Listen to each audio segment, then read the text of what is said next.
Welcome back to Studio B. I'm Roxanne, your lifestyle expert. Today we're going to be talking all about traveling. Maybe everybody isn't traveling to a third world country, but there are a lot of people that are boarding an airplane. And the impact of just flying itself can be pretty dramatic on the body. An airplane has a much lower oxygen level than what we're used to. People who aren't aware of this, pressurized cabin simulates the elevation of about, is it like 6,000 to 8,000 feet? So it's like sitting on top of a mountain. And if you're not used to that, if you're not used to that level, Yes. You're going to feel fatigue when you get off just from that, just from Right. the oxygen level alone. You're going Right. to feel a lot of fatigue. Hypoxia, that augments the sympathetic nervous system. And so Oh, there are going to be physiological effects from that. So you're going to have automatically an increased heart rate.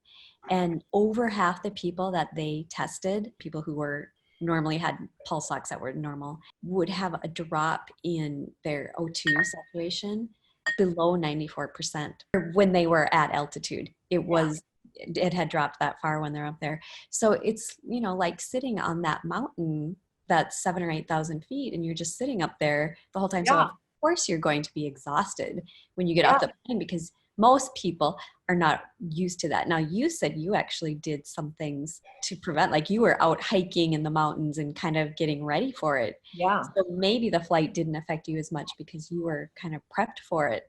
But most people aren't. They just go jump on a plane and then They just suddenly. jump on a plane. Yeah, that's true. So we were in a little different situation because we were prepping for it. If you're not doing that, that's important information to I share. think I don't think most people know it. And It's when you're at sea level, all of a sudden you jump like that. Your body is going to feel that. an interesting fact that I don't think most people know, but because of that whole oxygen deprivation, that hypoxia that happens on an airplane, Yeah. that's why it's easier to get drunk on an airplane. Oh yeah. So that's why another reason to, like, in addition, it's going to make you more dehydrated too. So avoiding caffeine and alcohol while flying is probably a good idea. What is there anything you can suggest that we can do? You mentioned dehydration, which is also very common on an airplane. And then you have lack of movement, and you had a long flight. So what are some things we can do that are practical tips when you're just on an airplane? How do you deal with those things? Do you set a timer so that you get up every so often, or do you have exercises that you did in your seat? What do you do? Yeah. I tried to sleep as much as I could. I brought all the right equipment, the neck cushion, just to give yourself comfort when you're on the plane, and just I tried to kind of go into that time zone and rest when I could, because the rest, any amount of rest we can get makes a difference, and then of course I'd walk around too as much as I could. I know that there's a lot of jet lag things out there. The friends we were traveling with, they were taking their jet lag homeopathics. I found myself not using them. I felt like my body was going to be able to balance out well enough without them, although I know they were helpful, and I think they are helpful because there's a lot of good ones out there.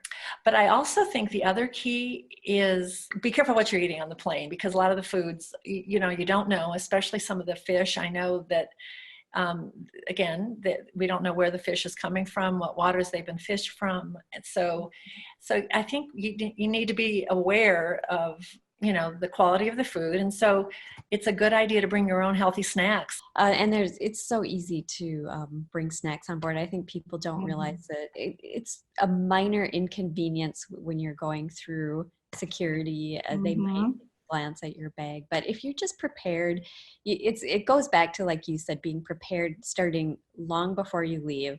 Preparing your body, hydrating your body ahead of time, planning your snacks out, planning, that I'm going to be needing these things. One of the things I always do too is make sure when I get through security is buy a bottle of water on the other side. Yes. Or if you have a bottle, then you can fill it up. Either ask for water, purified water at one of the coffee shops that has purified water. And then we like to add the Body Ecology Ancient Earth Minerals Yes. into the water. or, you know, if you don't have time to go get that, at least purchase a bottle and take it on the plane with you. So you're not relying on the, you know, offer the water when they offer it. You always have it there. You can stay hydrated. Yes. So that's something that I always do. I try to move more now too. I didn't used to, but, and another thing I tend to do, like you alluded to, the food not being the highest quality, I tend to just not even eat while I'm on there. You know, I always Yeah. have backup with me of Right. food, my own snacks and stuff, but I tend to just wait till I get there, reset to that time zone, and it seems like things move really, they just flow really smoothly that way. Mhm. So and I encourage people, if this is new to you, it might seem awkward the first time you do it, or you might do a few of the tips but not all of them, but the more you do it, the more it just becomes second nature, and the Mhm. next thing you know, it'll just be part of the routine of traveling, and Mhm. it's not that big a deal. It's really not that difficult. It's No. just getting used to something new if you're not used to preparing that way. Exactly. It's just getting something used to something new, but practice makes permanent. And when you're used to doing it, it's just there. It's just as simple as, you know, just knowing that you're not going to rely on what's on the table or what's on the plane for sweetening something. Just you have your bottle or your little packet of stevia right there, and you're ready to go. And it's just one of your tools that you have in your toolkit. So Mhm. yeah, and it becomes easier and easier. And so the more you do it, the easier it becomes. Yeah, you start to notice, oh, these are great containers for flying. This is the perfect size Mhm. for this. This is a Mhm. great bag. Like you start to figure that out. So just start, you know, you're Yeah. starting with one thing. And I can guarantee, even if it's just starting with the water and the minerals and staying hydrated on board, you'll be very glad that you at least started in that Right. place right there. Yeah, So, right there. Good talking to you. you too.